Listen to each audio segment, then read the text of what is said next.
Hello guys, দেখো চলে এসেছে একটা নতুন শর্ট নিয়ে তোমাদের জন্য। তো এইটা সেদিন ছিল নীলের পুজো। তো সেদিন বাবার মন্দিরে গেছিলাম পুজো দিতে মেয়ের নামে। তো সেদিন পুজো দিয়ে আসার পরেই আমার খুব শরীর খারাপ হয়।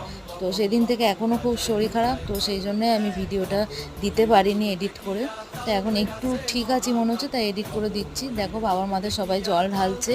তো মন্দিরে চলে গেছিলাম, সবাই খুব প্রচুর ভিড় হয়েছিল আমাদের এখানে মন্দিরে, ভোলে বাবার মন্দিরে প্রচুর ভিড় হয়। হ্যাঁ, তো দেখো পুজো টুজো দিয়ে এখানে সবাই টিপ পড়ছে, তো আমিও দাঁড়িয়ে পড়লাম টিপ পড়ার জন্য। তো মাকে বললাম, মা তুমি যাও আগে টিপটা পড়ে নাও। তো মা দেখো টিপটা পড়ে নিচ্ছে। তো তারপর আমাকে এগিয়ে দিল, আমি টিপ পড়ে নিলাম। তো রাত্রিবেলায় কিন্তু সেদিনকার ছিল বাবার বিয়ে। এই যে বাবা সেজে গুজে বসে আছে, বিয়ে হয়ে যাবে। দেখো আমি সাইডে একটা ফটো অ্যাড করে দেবো তোমাদের, বাবার তত্ত্ব মানে বিয়ের। তো যাই হোক, তোমরাও নিশ্চয়ই সেদিন খুব ভালো করে কাটিয়েছো। প্লিজ সবাই লাইক শেয়ার করে